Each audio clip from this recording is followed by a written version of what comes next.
Tudo começa há cerca de 300 mil anos, nas vastas savanas da África. É lá que surge o Homo sapiens, uma nova espécie de primata com uma vantagem singular: a capacidade de imaginar, cooperar e se adaptar. Nossos primeiros passos foram dados entre predadores, florestas densas e um clima instável. Vivíamos em pequenos grupos, caçando, coletando frutas e raízes, criando ferramentas rudimentares com pedras afiadas. A vida era difícil, mas nesses primeiros milênios surgiu algo que nos distinguiria para sempre: a cultura. Aprendemos a controlar o fogo, a contar histórias, a fazer arte nas paredes das cavernas. Criamos rituais para os mortos e começamos a desenvolver símbolos e linguagem. Essa foi a revolução cognitiva, quando o Homo sapiens passou a compartilhar mitos, construir laços sociais complexos e dominar o ambiente de forma nunca antes vista entre 70 mil e 40 mil anos atrás. Nos espalhamos por todo o planeta. Chegamos à Europa, à Ásia, cruzamos oceanos e, eventualmente, ocupamos as Américas e a Oceania. Durante a maior parte da nossa existência fomos nômades, viajantes sem morada fixa, mas com o mundo como território. Capítulo 2. A Revolução Agrícola por volta de 10 mil anos atrás. Algo extraordinário acontece. A Revolução Agrícola, em vez de apenas caçar e coletar, aprendemos a plantar grãos e domesticar animais. E foi isso que mudou tudo. No lugar de migrar constantemente, passamos a nos fixar em um só lugar. Criamos as primeiras vilas, depois cidades, depois reinos. Com a produção de alimento em excesso, surgiram os estoques, os comércios e as desigualdades. As primeiras estruturas de poder. Civilizações emergem nas regiões mais férteis do planeta. Mesopotâmia, entre os rios Tigre e Eufrates, Egito, ao longo do Nilo, Índia, no Vale do Indochina, as margens do rio Amarelo. Os sumérios criam a primeira forma de escrita conhecida, a cuneiforme. Os egípcios constroem pirâmides e mumificam seus mortos com impressionante conhecimento anatômico. Os chineses inventam o papel, a bússola e a pólvora muito antes do Ocidente. A Índia desenvolve sistemas filosóficos e religiosos milenares. Tudo, impulsionado por uma simples ideia: ficar no mesmo lugar e cultivar a terra. Mas a agricultura também trouxe desafios: epidemias, guerras por território e sistemas hierárquicos rígidos. A vida nas cidades era mais complexa, menos e muito mais desigual. Capítulo 3. Impérios, religiões e filosofia. Com o passar dos séculos, as cidades tornam-se estados, e os estados se unem em impérios, e com os impérios surgem as grandes religiões. O hinduísmo se consolida como um dos sistemas religiosos mais antigos. Depois, surge o budismo, com os ensinamentos de Siddhartha Gautama. Na China, Confúcio propõe uma sociedade baseada em moralidade, respeito e harmonia. O taoísmo defende o equilíbrio entre os opostos. No Ocidente, os gregos criam a filosofia. Sócrates, Platão e Aristóteles questionam a natureza da existência, da ética, da política. A Grécia se torna o berço da democracia e da razão. Logo depois, Roma ascende. O Império Romano domina vastas regiões da Europa, norte da África e Oriente Médio, conectando povos por estradas, leis, moedas e línguas. E então, no meio desse mundo pagão, surge uma nova fé: o cristianismo. A princípio perseguido, o cristianismo se espalha rapidamente, tornando-se a religião oficial do império. A fé passa a reger o destino de reis, exércitos e civilizações inteiras. Enquanto isso, no Oriente Médio, os hebreus desenvolvem o monoteísmo judaico, que mais tarde influenciará profundamente o cristianismo e posteriormente o islamismo. Surgido no século VII com o profeta Maomé, religião e poder andam lado a lado e moldam o mundo como o conhecemos. Capítulo 4. A Idade Média e o mundo islâmico. Com a queda de Roma, em 476 d.C., código, a Europa mergulha na chamada Idade das Trevas.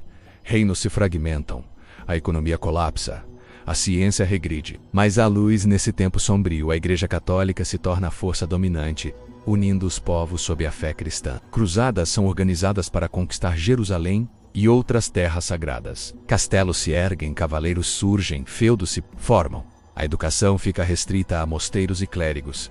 Enquanto isso, no mundo islâmico, acontece o contrário. De Bagdá a Córdoba, as ciências florescem. Médicos, matemáticos, filósofos e astrônomos islâmicos preservam o conhecimento greco-romano e o expandem.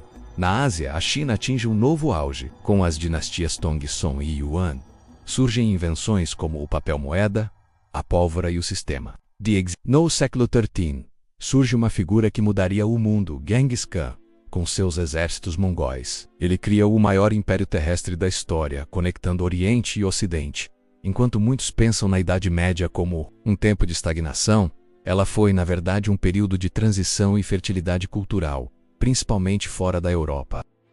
Capítulo 5. Renascimento, Reforma e Descobrimentoso. Século XV marca um despertar cultural, o Renascimento. Na Itália, cidades como Florença e Veneza florescem com arte, ciência e filosofia. Leonardo da Vinci, Michelangelo e Galilei desafiam os limites do conhecimento, da anatomia ao cosmos, enquanto artistas pintam o corpo humano com precisão inédita. Astrônomos olham para o céu e dizem: o Sol, e não a Terra, é o centro do universo. É o início da revolução científica Parallel-Element. As grandes navegações mudam o mapa do mundo. Portugueses e espanhóis cruzam oceanos. Cristóvão Colombo chega à América em 1492. Vasco da Gama contorna a África e chega às Índias. Fernão de Magalhães dá a volta ao mundo. Mas essa expansão traz destruição. Povos indígenas da América, como astecas, maias e incas, são dizimados. A escravidão de africanos cresce. O colonialismo nasce com força. Em meio a tudo isso, a Europa passa por uma ruptura religiosa. Em 1517, Martinho Lutero desafia a Igreja Católica e inicia a Reforma Protestante. Isso gera séculos de guerras religiosas, novas igrejas e mudanças. Políticas profundas, capítulo 6. Ilustração e revoluções do século XVIII. É o século da razão. Filósofos como Voltaire, Rousseau, Locke e Montesquieu defendem ideias revolucionárias. Liberdade, igualdade, justiça. Separação entre igreja e Estado. Nasce a Ilustração, um movimento que transforma a forma como a humanidade se vê. Mais guiados apenas por fé, os homens passam a confiar no poder da razão e da ciência. Essas ideias inspiram revoluções. Revolução Americana 1776. Colonos rompem com o Império Britânico e fundam os Estados Unidos. Revolução Francesa 1789. O povo derruba a monarquia, proclama a república e estabelece os direitos humanos. Revoluções na América Latina. Nomes como Simão Bolívar e José de San Martín lideram a libertação do continente e as estruturas antigas começam a ruir. O mundo caminha para a modernidade, capítulo 7. Revolução Industrial e mudanças sociais no final do século XVIII. Uma nova força molda o destino da humanidade. A Revolução Industrial, máquinas substituem mãos, o vapor move locomotivas. As cidades incham, o trabalho deixa o campo e vai para as fábricas. A vida acelera, a Inglaterra lidera o movimento, seguida por França, Alemanha, Estados Unidos e outros. A produção em massa reduz custos, mas aumenta desigualdades. Crianças trabalham em minas. Doenças se espalham nas cidades superlotadas, também há progresso. Antibióticos, eletricidade, telégrafo, fotografia, cinema. A ciência avança com Darwin e sua teoria da evolução. Freud mergulha na psique humana. Marx critica o capitalismo e propõe o socialismo. O mundo nunca mais será o mesmo. Capítulo 8. As grandes guerras do século X. No século XX, o progresso convive com a destruição. Em 1914, começa a Primeira Guerra Mundial, um conflito brutal. Com trincheiras de Wei, é venenoso e 16 milhões de mortos. O mundo percebe que a tecnologia pode ser tão mortal quanto libertadora. Em 1939, a Segunda Guerra Mundial devasta ainda mais. Hitler sobe ao poder. O nazismo avança a Europa Trim. O Holocausto mata 6 milhões de judeus. As bombas atômicas lançadas sobre Hiroshima e Nagasaki mudam o conceito de guerra para sempre. Ao fim do conflito, o mundo tenta se reorganizar. Nasce a Organização das Nações Unidas ONU. Começa a Guerra Fria entre Estados Unidos e União Soviética, menos uma disputa ideológica, militar e tecnológica. A humanidade vive sob o medo de um conflito nuclear total, capítulo I. Corrida tecnológica e a era digital a partir dos anos 1950. O mundo entra numa nova era. A era da tecnologia e da informação. A União Soviética lança o satélite Sputnik. Os Estados Unidos da América colocam o homem na Lua com a missão Apollo 11. É o início da exploração espacial. Enquanto isso, surgem os primeiros computadores. Depois a internet. Em poucas décadas, passamos de cartas a e-mails, de bibliotecas a pesquisas em segundos no Google. Hoje, vivemos conectados 24 horas por dia. Redes sociais, smartphones, inteligência artificial e algoritmos dominam nossa rotina. Mas também surgem novas ameaças. Crise ambiental e mudanças climáticas, pandemias globais, desigualdade digital, manipulação de dados, perda de privacidade. Estamos mais poderosos do que nunca, menos e mais vulneráveis também. Capítulo 10. O futuro da humanidade e o que nos espera agora, estamos no limiar de uma nova transformação. Tecnologias como inteligência artificial, computação quântica e engenharia genética, robótica avançada e energia limpa estão redefinindo o que significa ser humano.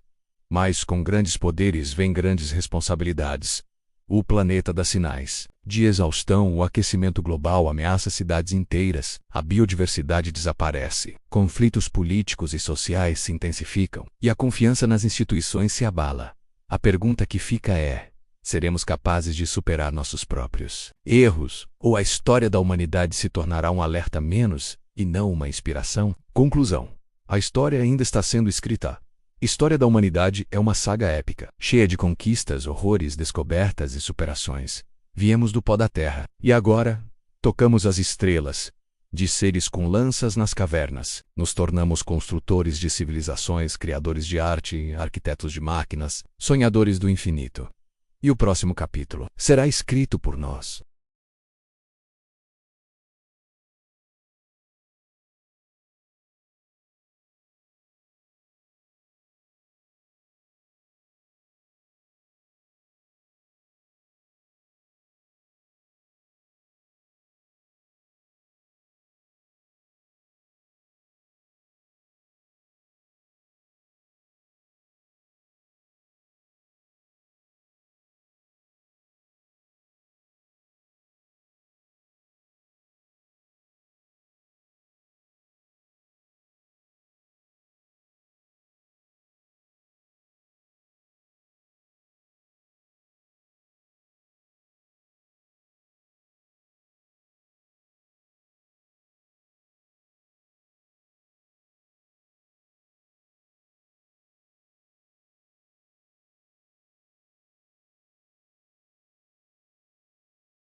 Conclusão. O poder está em suas mãos. Você viu que o segredo da atração financeira não é um mito oculto de elite que visa controlar a massa. Na verdade, é o domínio da sua própria mente, baseado em princípios neurocientíficos que qualquer pessoa pode aprender e aplicar. Os ricos não atraem dinheiro magicamente. Eles reprogramam seus cérebros para ver e agir sobre as oportunidades que a maioria não percebe. Seu cérebro é a ferramenta mais poderosa que você possui. Ele pode ser seu maior aliado ou seu maior obstáculo. A escolha é sua.